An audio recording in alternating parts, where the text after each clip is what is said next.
savez que les mouvements sociaux qui se sont déroulés depuis maintenant un bon quart de siècle étaient partis de l'idée que le monde ne devait pas être une marchandise et que la logique du capitalisme, la logique de l'accumulation infinie, visait à tout marchandiser et donc à aspirer toute activité humaine dans son giron. Et je faisais une analogie avec le phénomène qu'ont découvert les astrophysiciens au cours des dernières décennies, à savoir qu'il existe dans l'univers ce qu'ils ont appelé des trous noirs, c'est-à-dire dont la masse gravitationnelle est tellement forte que ces trous noirs absorbent toute matière et tout rayon lumineux, ce qui fait qu'on ne peut pas les voir puisqu'aucun rayon lumineux ne nous parvient d'eux, d'où le nom, le trou noir. Et donc par analogie, je m'étais dit, bon, mais le capitalisme, c'est une sorte de trou noir qui a vocation à tout aspirer, à tout marchandiser, à tout aspirer et à soumettre à la logique du profit, de l'accumulation infinie, etc., etc. Bon, ça, c'était donc l'idée générale du trou noir du capitalisme. Et lorsque la pandémie du coronavirus est arrivée, est survenue, je me suis dit, bon, il ne faut pas croire que cette épidémie est quelque chose d'accidentel qui nous tombe, ah, c'est pas de chance, hein.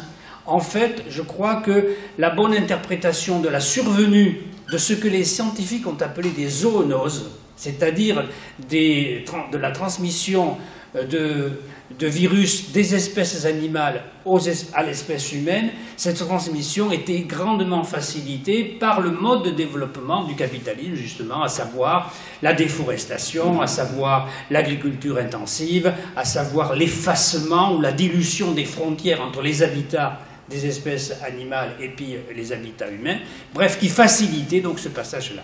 Et donc, mon idée de départ, je vais finir ainsi cette petite introduction, mon idée de départ, c'est que, bon, le principal virus que nous avons à combattre, c'est le capitalisme lui-même. Donc, en finir avec le capitalovirus, telle est la problématique. Alors, mais bon, c'est facile à dire, mais encore faut-il qu'on puisse argumenter en faveur de cette idée-là. La première discussion qui a traversé les économistes, donc en début 2020, c'est-à-dire il y a 2 ans maintenant, était de savoir donc, si on pouvait caractériser cette pandémie comme quelque chose d'accidentel, de conjoncturel. Mon hypothèse était totalement inverse, elle était le symptôme de quelque chose de profondément structurel, qui renvoyait à la logique même du système. Et donc c'est cette idée-là que je vais essayer de développer.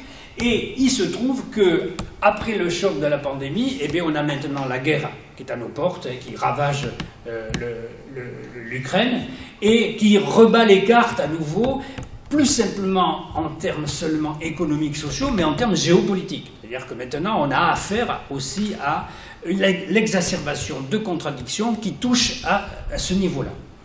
Je vais essayer de décortiquer devant vous ce qui me paraît le plus important à retenir pour comprendre quelle est la nature profonde de l'évolution du capitalisme maintenant depuis, on disait jusqu'à présent 3 ou 4 décennies, mais maintenant ça fait quasiment un demi-siècle. Alors, en quoi peut-on caractériser ce qui nous arrive comme étant une crise profonde du système capitaliste à l'échelle mondiale? On dispose maintenant de plusieurs indicateurs qui concordent pour signifier l'ampleur de cette crise.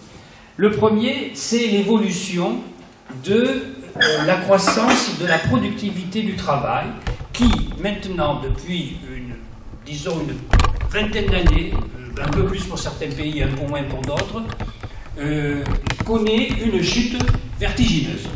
Alors, ça ne veut pas dire que la productivité du travail diminue, mais que sa croissance diminue. Donc la productivité ne diminue pas, mais elle ralentit tellement qu'elle est quasiment stagnante.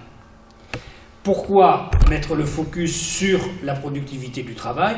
Eh bien, on va le redire tout au long de la soirée, parce qu'en dernière analyse, à la fin des fins, c'est toujours le travail qui produit la richesse que le capitalisme s'approprie et dont il nous laisse une part modeste, mais une part tout de même.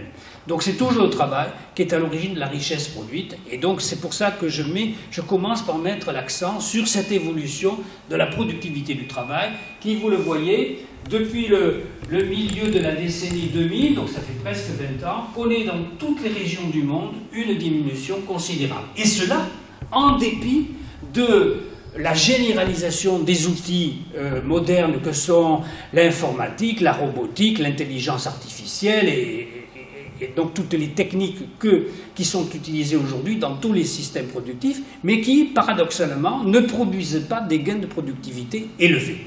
Et si la productivité du travail évolue de plus en plus faiblement, fatalement, ça ne peut avoir que des conséquences négatives sur la rentabilité du capital. Le capital est stérile.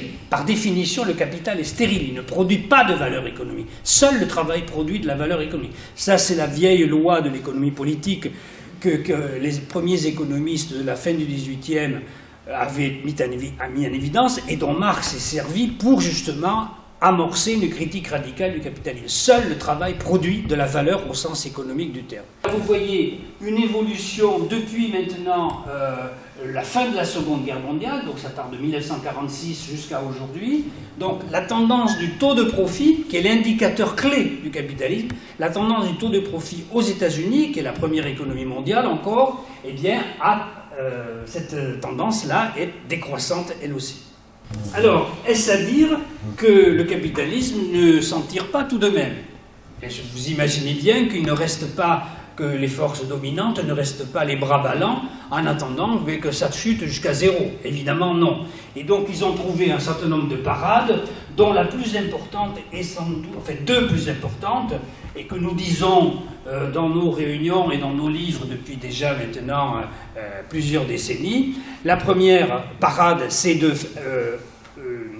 faciliter la circulation des capitaux pour qu'ils puissent aller s'investir là où la rentabilité est encore suffisante. Et puis, deuxièmement, deuxième parade, et ce n'est pas la moindre, c'est de pratiquer l'austérité pour les salaires de façon à décrocher l'évolution des salaires et donc des droits sociaux afférents au travail, à les décrocher de l'évolution de la richesse produite. Et donc dans tous les pays au monde, vous avez cette évolution qui est paradoxale. Vous avez d'un côté la tendance à la diminution des gains de productivité, c'est ce qui était dans le graphique précédent, vous voyez, et malgré cela, eh bien, le paradoxe, c'est que le taux de profit remonte, grâce justement à la pression qui est exercée sur les salaires, dont vous voyez l'illustration pour la France. Hein, le graphique vient de la Banque de France, donc c'est pas,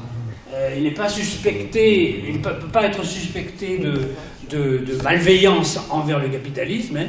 La part des salaires dans la richesse produite en France a chuté d'une proportion très très importante au tournant des années 80 pour rester à un niveau historiquement très bas et qui permet, donc ça c'était le graphique précédent, qui permet malgré le ralentissement de la productivité du travail de faire repartir à la hausse le taux de profit. Mais cette situation ne peut pas durer éternellement. Parce que si vous comprimez les salaires au regard de la richesse produite, à un moment donné, qu'est-ce qui se passe? Il y a une surproduction généralisée. Tous les secteurs industriels aujourd'hui, tous les grands secteurs industriels sont en surcapacité de production ou en surproduction. Regardez la métallurgie, regardez le secteur automobile, regardez le secteur de la chimie, la pharmacie avant l'explosion de la pandémie, etc., etc. Tous les secteurs étaient en surcapacité de production. Tout ce que je viens de vous dire porte...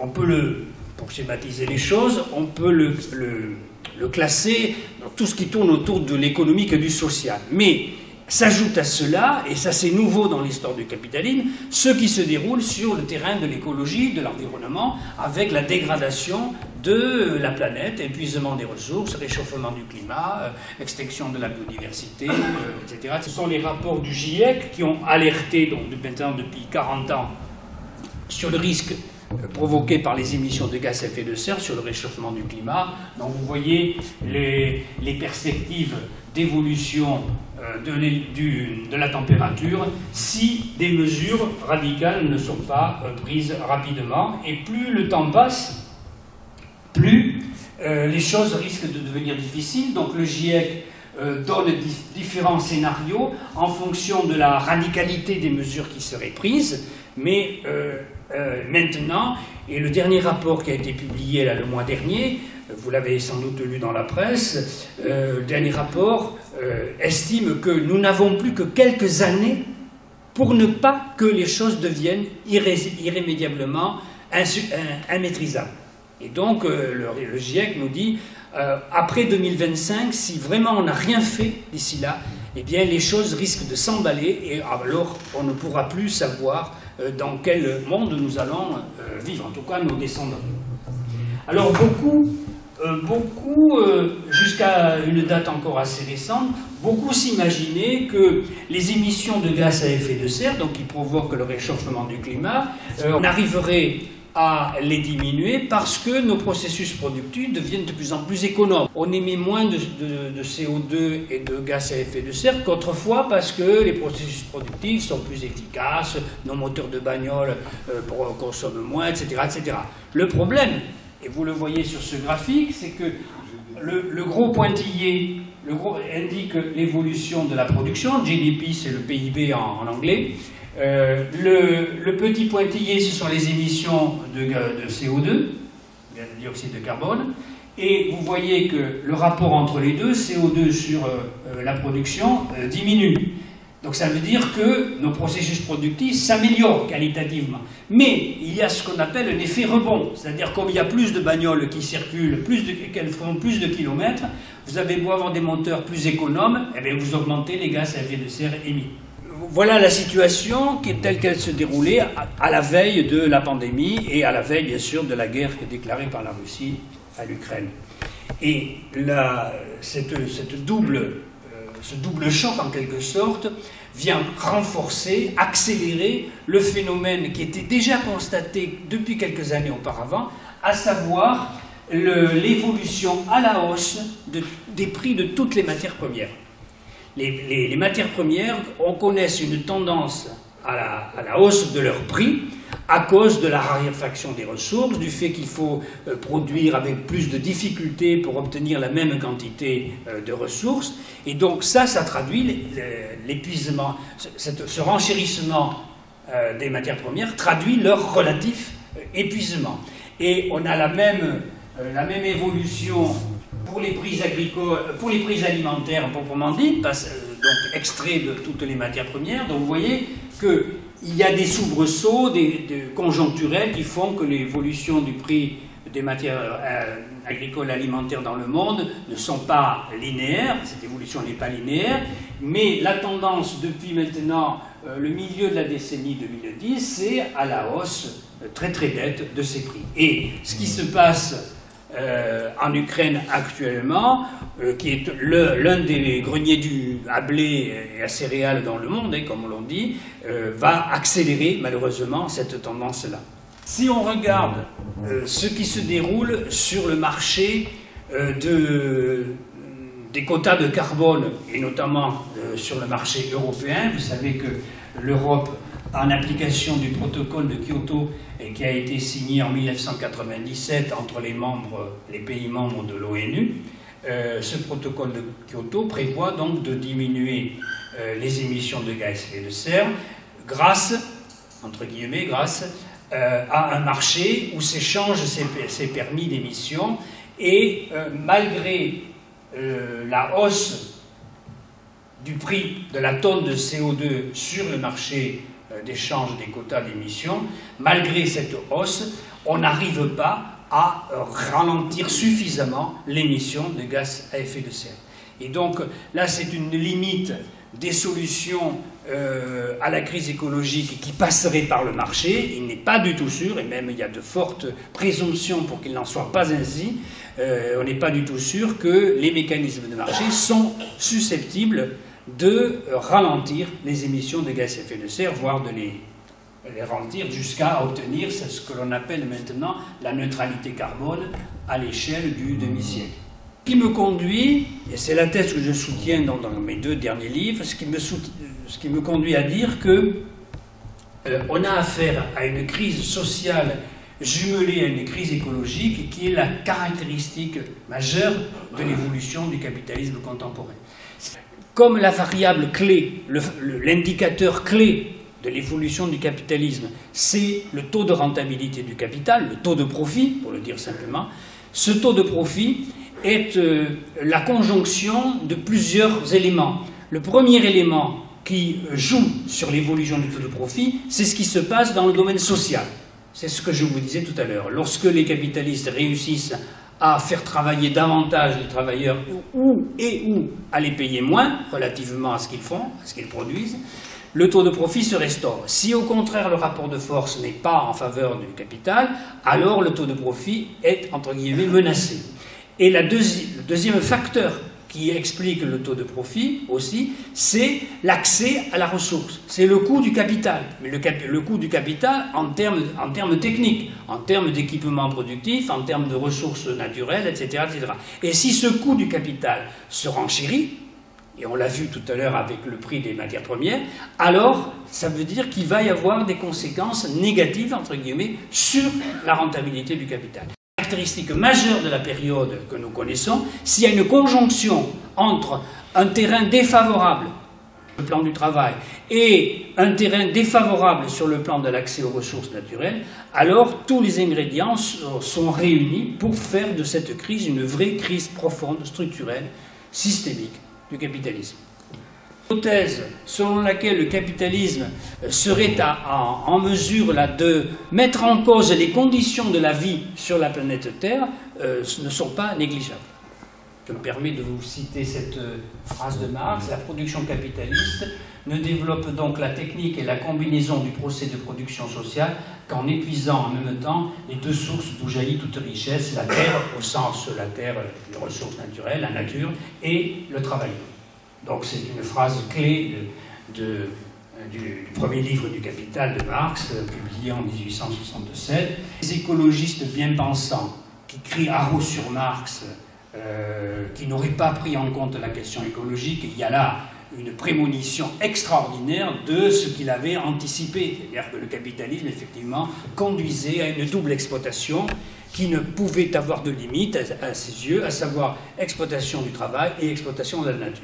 Et donc aujourd'hui, on est sans doute confronté à cette situation où le capital ne peut pas aller au-delà d'un certain seuil d'exploitation de la force de travail, sans ruiner sa propre capacité à engendrer de la valeur, et il ne peut pas non plus aller au-delà d'un certain seuil d'exploitation de la nature. Et donc c'est ces deux seuils qui sont aujourd'hui peut-être sur le point d'être franchis.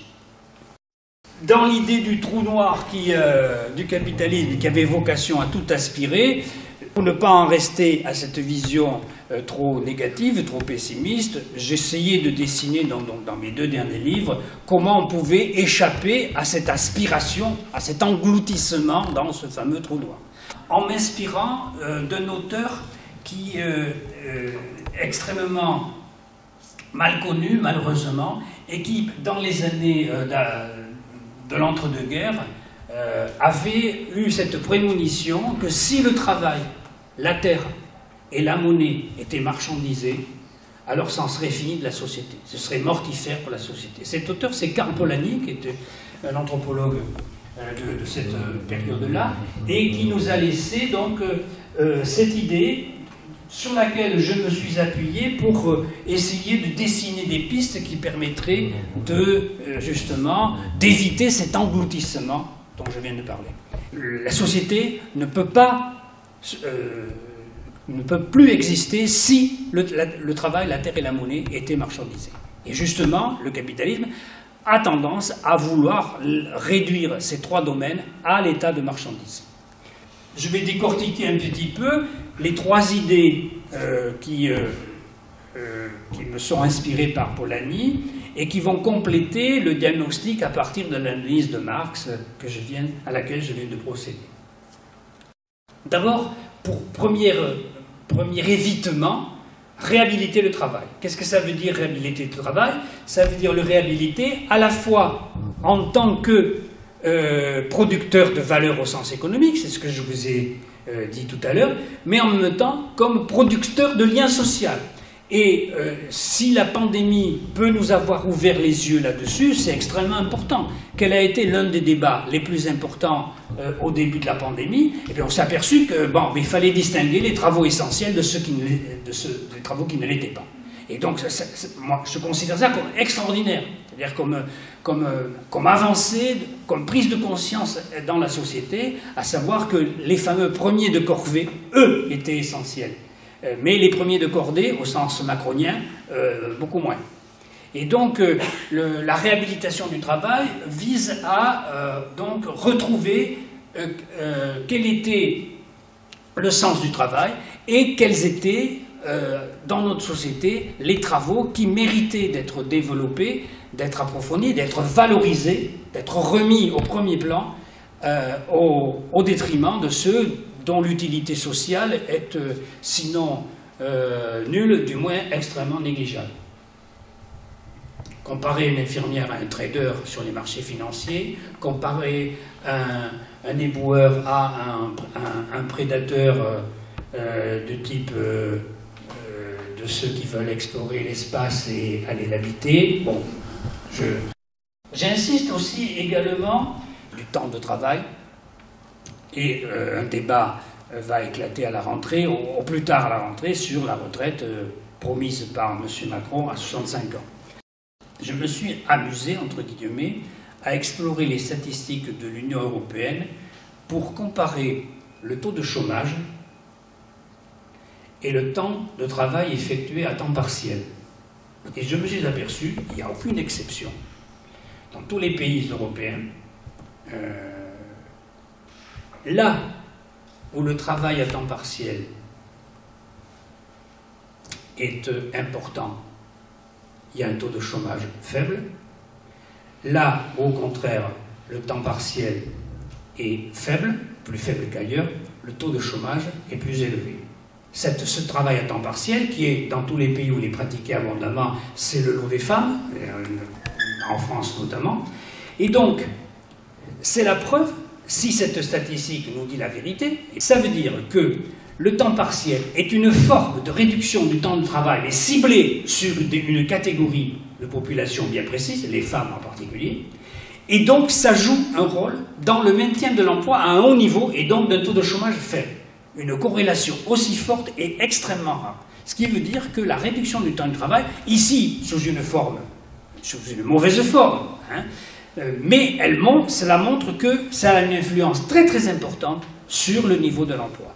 Et donc la bataille qui va s'ouvrir sur la retraite à 65 ans, c'est une bataille qu'il faut mener au nom, bien sûr, de la qualité du travail, mais au nom de l'emploi lui-même. Le Conseil d'orientation des retraites a publié depuis le début de l'année un certain nombre de documents dans lesquels, c'est le Conseil d'orientation des retraites qui le dit, que l'équilibre financier de notre système de retraite n'est pas menacé à l'échelle du début des années 2030, c'est-à-dire d'ici une dizaine d'années.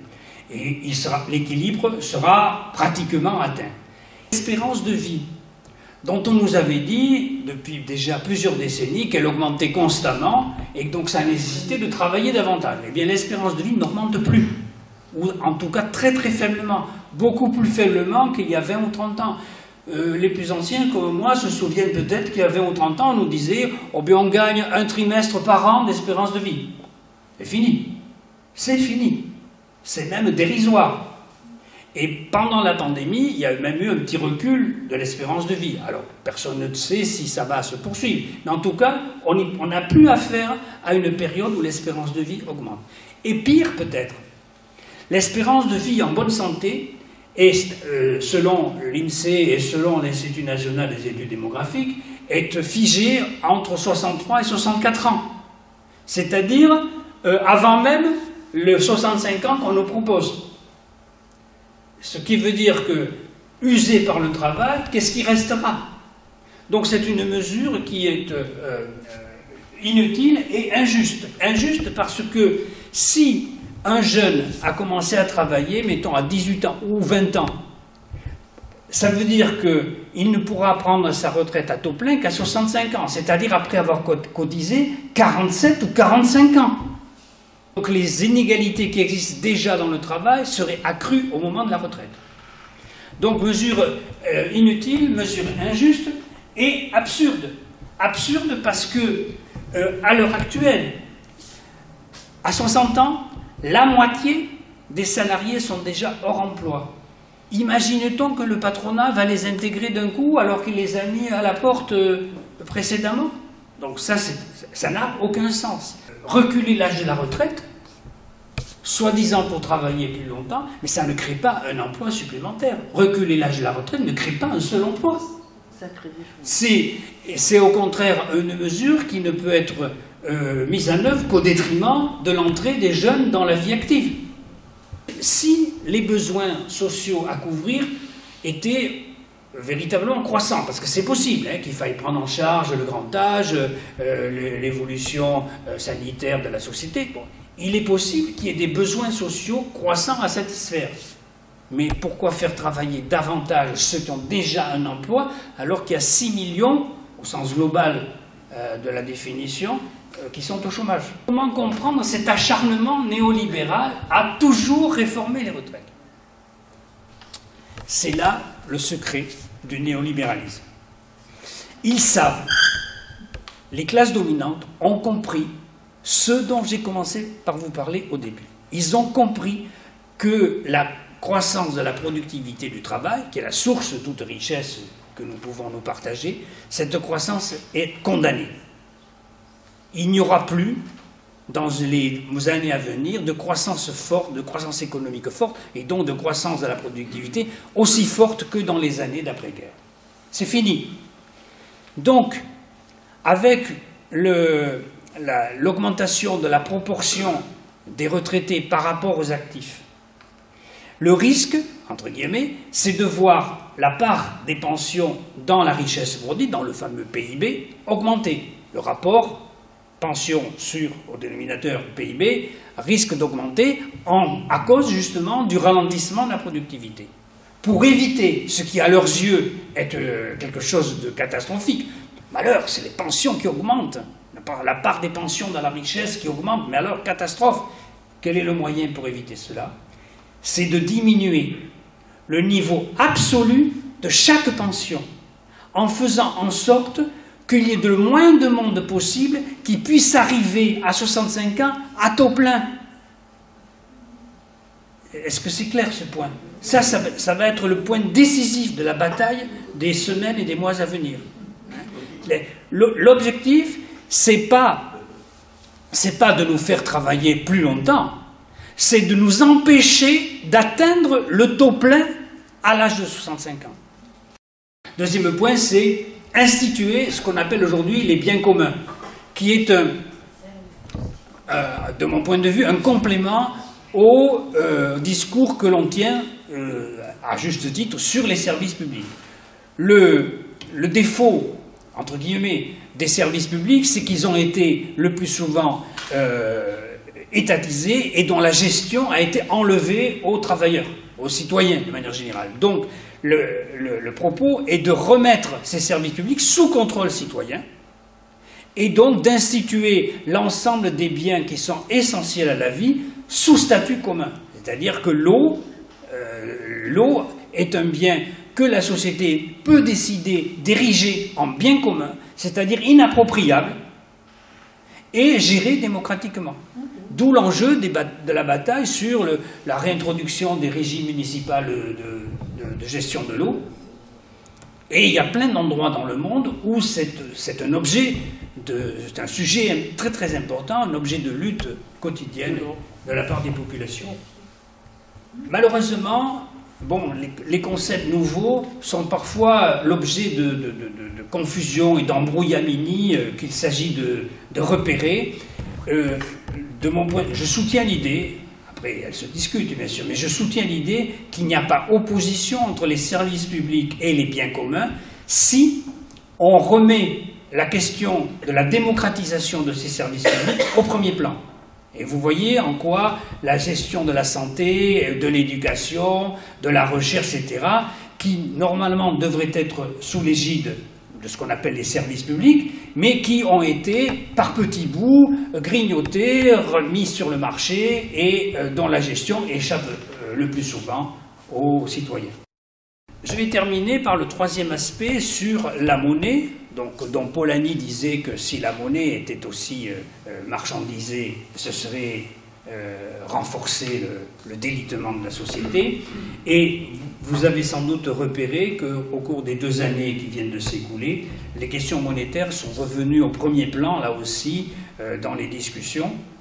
La mise en œuvre du programme intitulé par les gouvernements « Quoi qu'il en coûte » a entraîné un double mouvement, un grossissement des dettes publiques accumulées au sein des banques centrales. Comme les difficultés économiques dans le monde entier s'étaient accrues au cours des dernières années, les banques centrales ont été obligées de modifier assez radicalement la manière de gérer l'outil monétaire. Et au moyen de deux instruments, si vous voulez, deux mécanismes. Le premier, c'est que les banques centrales ont diminué le taux d'intérêt qu'elles exigent des banques ordinaires lorsque celles-ci veulent augmenter leurs réserves en monnaie émise par la Banque centrale. Notre système bancaire est un système hiérarchisé, c'est-à-dire qu'à la base, vous avez des banques ordinaires, alors la Caisse d'épargne, le Crédit Agricole, la BNP, etc. Bon, vous les connaissez. Et au-dessus d'elles, il y a par pays en général, mais dans certains cas par groupe de pays, c'est notre cas dans l'Union économique et monétaire, la zone euro, il y a une banque centrale. Quel est le rôle de la banque centrale? La banque centrale a plusieurs rôles. Le premier est le suivant. Les individus, les ménages, les entreprises ne sont pas toutes à la même banque. Hein, vous êtes à telle banque, lui est à telle banque, etc. etc. Donc quotidiennement, il y a des transactions qui se déroulent entre les agents économiques par virement de compte à compte. Si moi je suis à la caisse d'épargne, si je vous fais un chèque, vous êtes à la BNP, vous portez votre chèque à la BNP, etc., etc. Et le soir, ou à tout moment, les banques entre elles soldent leurs engagements réciproques, les engagements qu'elles ont sur la voisine. En quelle monnaie soldent-elles ces engagements réciproques? Pas dans leur propre monnaie. Si moi j'emprunte auprès de ma banque pour acheter ma maison, bon, elle va me créditer mon compte. Si vous empruntez auprès de votre banque pour acheter votre voiture, elle va vous créditer votre compte, etc., etc. Donc, à cette occasion-là, chaque banque crée de la monnaie pour satisfaire votre demande, si elle vous juge susceptible de rembourser, bien sûr. Mais, je vous le disais, donc chaque soir, comme on est tous dans des banques différentes, et les entreprises sont dans des banques différentes, il faut que les banques soldent leurs engagements réciproques. Elles ne le font pas dans la monnaie dont elles ont la capacité de créer elles-mêmes. Elles le font dans une monnaie qui leur échappe et qui est celle de la Banque centrale. Ce qui veut dire que très concrètement, chaque banque a un compte à la Banque centrale, ce qui n'est pas votre cas, ce qui n'est pas le mien, ce qui n'est le cas d'aucune entreprise. Chaque banque a un compte à la Banque centrale. Et c'est par virement de compte de chaque banque à la Banque centrale que s'effectuent ces virements quotidiens pour solder les comptes. Mais ça veut dire que chaque banque doit avoir un approvisionnement suffisant dans son compte à la Banque centrale. Et donc la Banque centrale fait payer un taux d'intérêt pour que cet approvisionnement soit suffisant. J'ai fini ma parenthèse. Depuis donc maintenant une bonne dizaine, voire quinzaine ou vingtaine d'années dans certains pays, les banques centrales ont baissé ce taux qu'on appelle le taux directeur, pour justement faciliter les prêts que pourront être amenés ensuite à faire les banques ordinaires auprès des entreprises, auprès des ménages et auprès des États. Parce que, vous le savez aussi, depuis l'invention du traité de Maastricht et la création de la zone euro, les États ne peuvent plus emprunter directement auprès de leur banque centrale. Mais sont obligés d'aller emprunter sur les marchés financiers où les attendent avec gourmandise ceux qui ont des capitaux à placer. Qu'ont fait les banques centrales? C'est que non seulement elles ont baissé les taux d'intérêt, c'est ce que je vous disais à l'instant, mais vu la gravité de la situation créée, notamment par le fait que l'économie patinait déjà depuis 2 décennies au moins, et la survenue de la pandémie, les banques centrales se sont mises tour à tour, hein, c'est la Banque centrale américaine qui a commencé, suivie par la Banque d'Angleterre, suivie par la Banque centrale européenne, etc. La Banque du Japon, qui est la 4e grande banque centrale, avait déjà commencé bien avant, mais comme c'est loin, le Japon, on en parlait moins. Mais toutes les banques centrales se sont mises à racheter aux banques ordinaires les titres de dette publique que celles-ci détenaient. Et donc vous avez le bilan de la Banque centrale européenne. Alors vous savez ce que c'est qu'un bilan, c'est actif-passif. Donc actif, dessus la ligne, et passif dessous. Et donc le grossissement du bilan de la Banque centrale illustre ce que je viens de vous expliquer, à savoir que, au fur et à mesure que les États obligés d'emprunter sur les marchés financiers devaient financer des dépenses publiques non prévues, en tout cas au départ, des budgets, eh bien les banques centrales ont accumulé une quantité de dettes publiques, mais aussi privées, parce que les entreprises aussi empruntent, et s'est posé deux types de questions. Première question, est-ce qu'on ne pourrait pas annuler cette dette publique détenue par la Banque centrale ? Et donc, là, il y a un vrai débat qui s'est ouvert sur cette question-là. Les dettes publiques, quand elles se mettent à augmenter de manière importante comme cela, ne sont jamais remboursées. Donc, autant les annuler. Hein. Pourquoi elles ne sont jamais remboursées? Parce que les États ne sont pas comme vous et moi, ne sont pas comme les entreprises, n'ont pas de durée de vie finie. Et donc, lorsqu'un État a emprunté et que cet emprunt arrive à échéance et que l'État est donc obligé de rembourser aux créanciers, il réemprunte la même somme aussitôt. C'est ce qu'on appelle en langage économique et financier faire rouler sa dette. Donc les États ne remboursent jamais véritablement leurs dettes, mais en revanche, et c'est là le point faible, parce qu'on va dire, bon, s'ils ne remboursent pas, quel est le danger? Le danger, c'est que lorsque le stock de dette augmente, si le taux d'intérêt est élevé, alors il y a grossissement de la facture, en quelque sorte, que les États sont obligés de payer. Vous me direz, oui, mais vous nous avez dit tout à l'heure que les banques centrales avaient réduit les taux d'intérêt, donc, effectivement, il n'y a pas de risque, puisque les taux d'intérêt sont tellement bas qu'ils ont même été à une certaine période négatifs. Donc, ce que devait payer la Banque centrale, ce que devaient payer les États à leurs créanciers était moindre que lorsque les taux d'intérêt étaient élevés. Le problème, et ça c'était un débat parmi les économistes assez sensible, le problème c'est que ces taux d'intérêt ne resteront pas éternellement au niveau très bas que nous avons connu. Pour l'instant, ils sont encore négatifs. Le deuxième problème qui est venu dans le débat public, et qui est complémentaire au premier, était de savoir s'il n'était pas temps de remettre en cause l'obligation pour les États d'aller emprunter sur les marchés financiers. Et donc, dans la zone euro, donc dans l'Union économique et monétaire européenne, c'est une question clé parce que justement, le traité de Maastricht et puis ensuite les traités sur le fonctionnement de l'Union européenne interdisent aux États d'emprunter directement auprès de la Banque centrale. Mais est-ce qu'il n'est pas temps de remettre en cause ce dogme-là? Puisque ça n'obéit pas à une loi naturelle, hein, ce n'est pas la loi de la gravitation universelle, c'est une loi qui a été décidée politiquement, de façon à soumettre les États au diktat, en quelque sorte, de la finance internationale, qui, justement, fait coup double, allègement de la fiscalité sur les classes possédantes, et en même temps, obligation des États pour aller compenser l'affaiblissement des recettes fiscales sur les marchés financiers. Bon, la notion de monnaie en tant que bien commun peut être argumentée.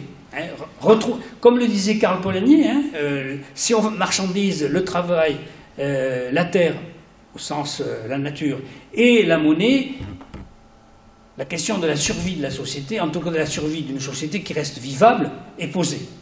Je pense que les pistes pour desserrer la contrainte qui pèse sur les sociétés aujourd'hui, contrainte exercée par les forces du capital, je pense qu'il est possible desserrer le nœud coulant, en mettant l'accent sur ce que la pandémie, mais aussi la guerre nous montre, à savoir que la maîtrise du devenir de la société est entre les mains des citoyens, et entre les mains des travailleurs, et entre les mains de toutes les forces qui sont passées sous les fourches caudines des classes dominantes depuis maintenant plusieurs décennies. Au tournant de la décennie 70-80, vous savez que cette vague que l'on appelait néolibérale qui a submergé le monde et qui a présenté les évolutions des sociétés comme devant obéir à une sorte de loi naturelle qui était celle qui était dictée par le marché, et donc la logique de l'accumulation infinie, la logique du profit. Et c'est tout cela qui aujourd'hui recèle des fragilités extrêmement importantes et qui sont susceptibles de mettre en cause les conditions de vie sur la planète Terre. À la fois les conditions de vie en termes sociaux, mais aussi en termes écologiques. D'où l'importance d'engager quotidiennement la bataille sur ces deux aspects qui, de mon point de vue, sont extrêmement dépendants l'un de l'autre. Le capitalisme n'a pas réussi, ne peut pas réussir à aller au-delà d'un certain seuil d'exploitation de la force de travail, de la même manière qu'il ne peut pas aller au-delà d'un certain seuil d'exploitation de la nature, et donc à nous, à la société, donc à retrouver cette articulation justement pour rendre compatible l'aspect social et l'aspect écologique, qui est sans doute la clé de ce 21e siècle. Bon.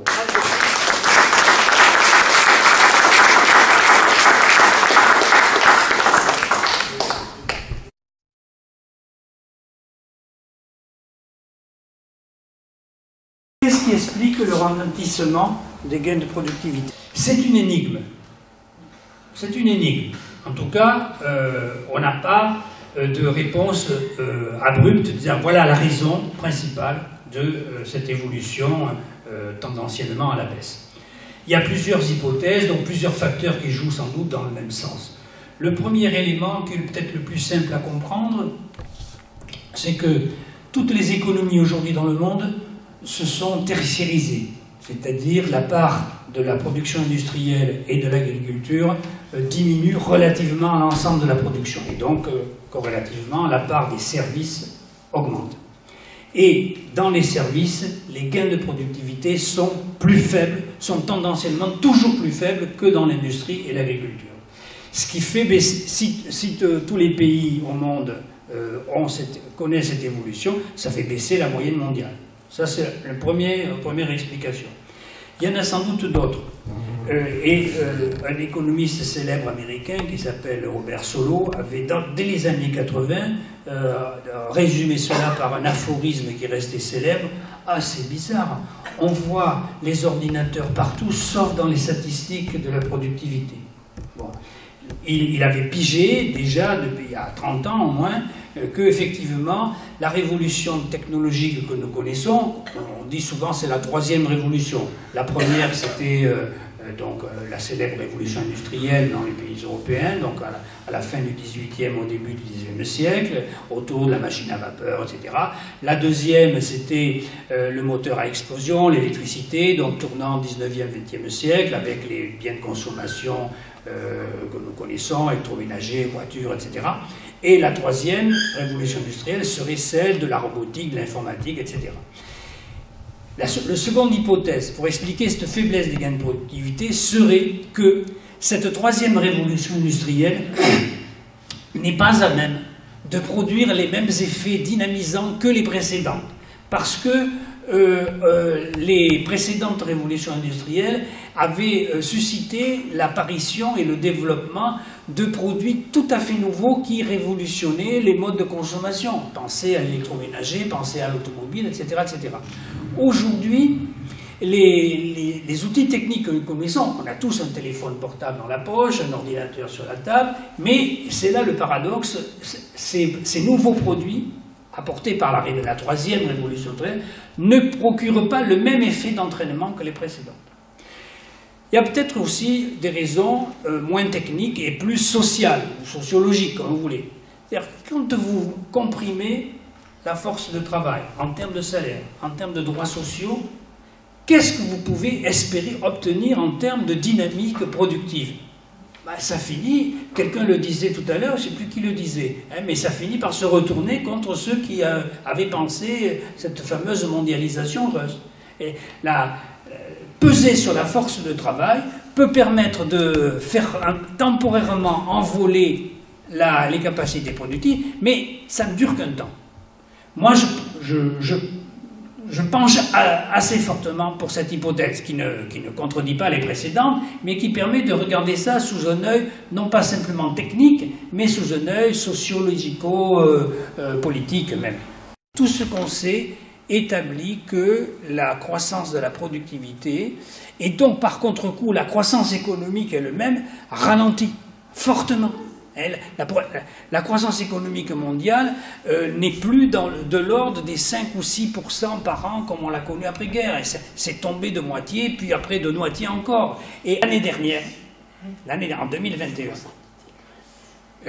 l'INSEE vient d'établir qu'on avait créé 300 000 emplois environ dans le secteur privé.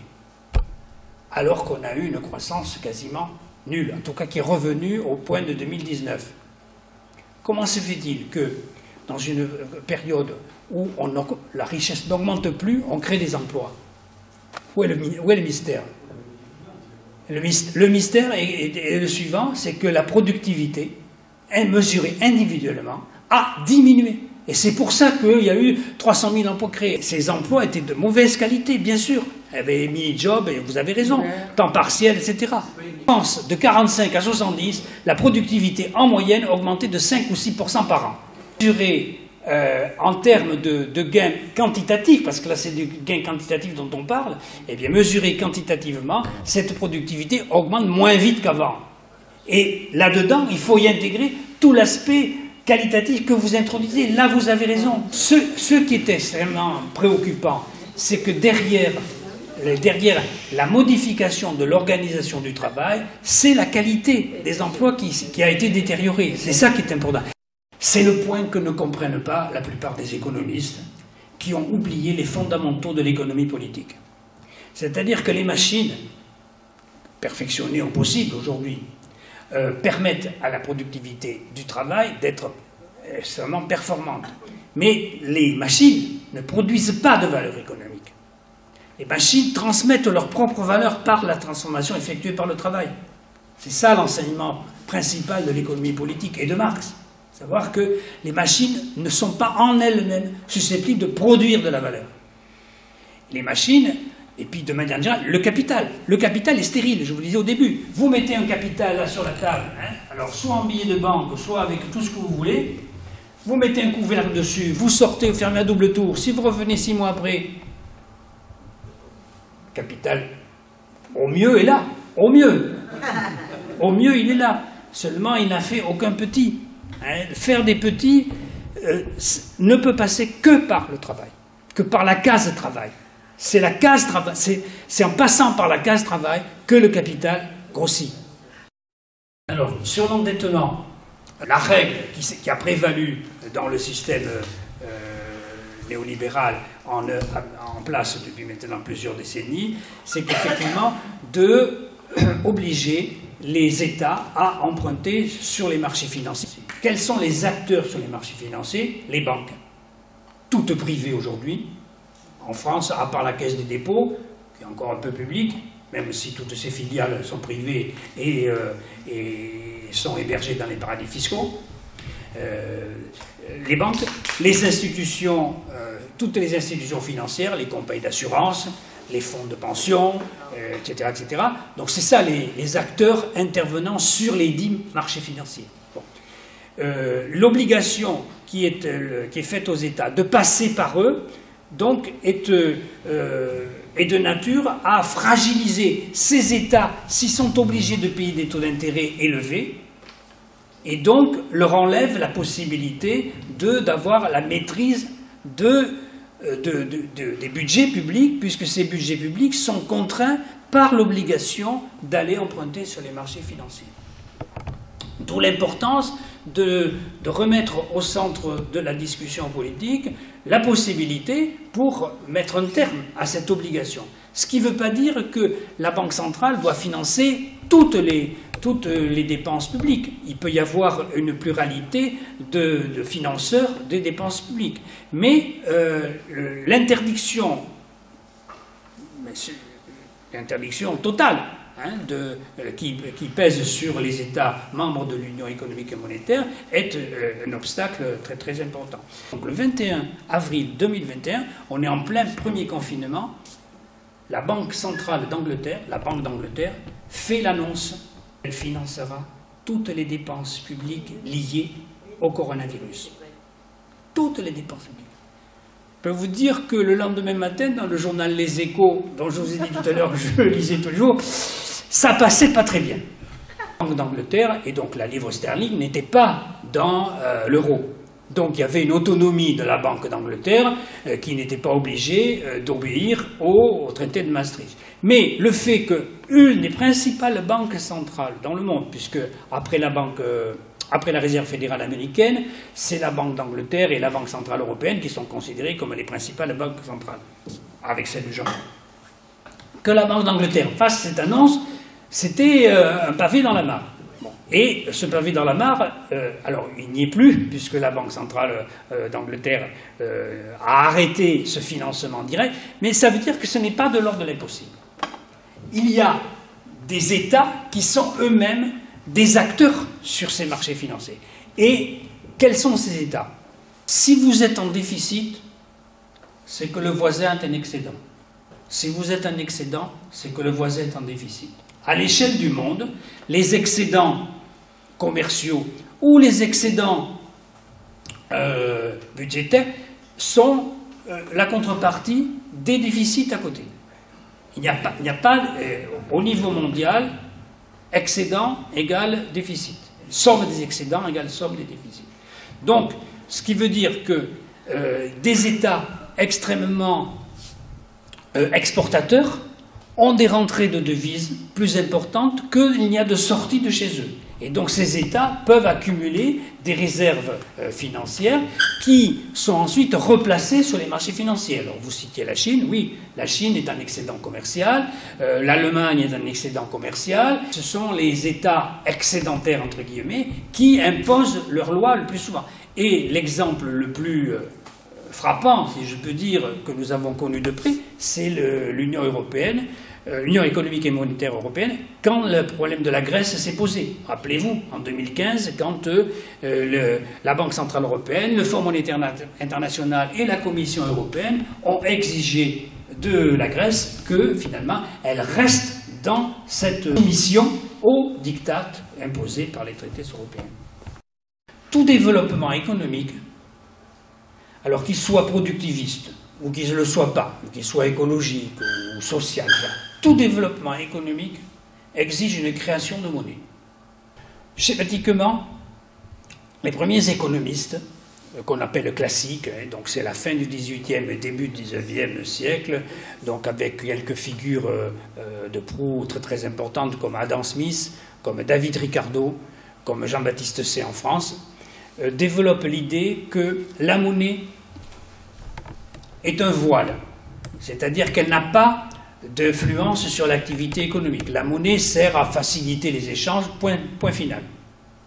La monnaie est neutre au regard de l'activité économique. Face à cette conception, il y en a une seconde qui est illustrée essentiellement par la figure de Marx, de la révolutionnaire allemande, excellente théoricienne Rosa Luxembourg, Keynes bien sûr, l'économiste polonais Michael Kalecki, et, pour ne pas lui faire de peine, également Schumpeter. Donc ces économistes-là développent une autre conception. Une conception où la monnaie n'est pas neutre, comme le croient les économistes qu'on appelle d'ailleurs paradoxalement monétaristes. La monnaie n'est pas neutre et elle joue un rôle dans l'activité économique. De quelle manière? Le premier qui a eu cette intuition, c'est Marx, qui reste, à mes yeux, indépassable pour comprendre comment fonctionne le capitalisme. Marx développait l'idée suivante. comment se fait-il que les capitalistes avancent une somme d'argent, il appelait ça granta, sous forme de salaire qu'ils distribuent, sous forme d'achat de biens d'équipement, de machines.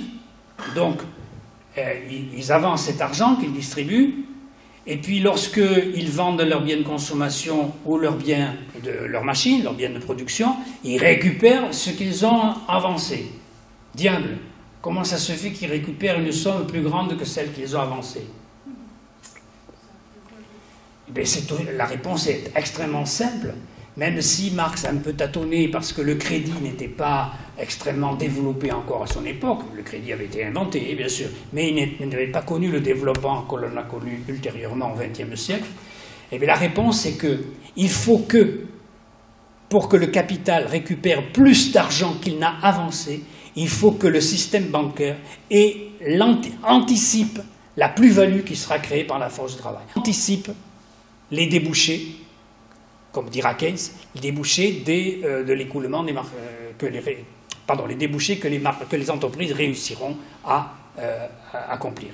Et l'anticipation par le crédit bancaire fait que les entreprises capitalistes vont pouvoir récupérer une somme plus grande que celle qu'ils ont avancée. Et bien sûr, cette anticipation par le secteur bancaire a besoin d'être validée. Si les entreprises ne réussissent pas à vendre toute la camelote qu'ils ont fait produire à leurs salariés, l'anticipation est démentie. Tout développement économique nécessite une avance monétaire, nécessite une création de monnaie. Mais si les excédents des uns sont les déficits des autres, où se situe la création de monnaie? La création de monnaie se situe dans la dynamique, c'est-à-dire dans le lancement d'une accumulation supplémentaire. La logique du capitalisme, c'est effectivement de poursuivre cette tendance qui semble ne pas avoir de fin, et que s'il n'y a pas l'anticipation monétaire par le système bancaire, donc, et qu'il soit privé au public, là, n'a aucune importance, parce que le mécanisme de création monétaire est exactement le même. Donc, s'il n'y a pas cette anticipation par le biais d'une création de monnaie pour anticiper le supplément de richesse qui sera créé, la dynamique ne peut pas s'enclencher. Et c'est parce qu'il y a, et c'est le rôle qu'a joué le crédit, et ça de manière extrêmement importante tout au long du XXe siècle et jusqu'à nos jours, qui s'est fortement développé et qui a accompagné le développement du capitalisme.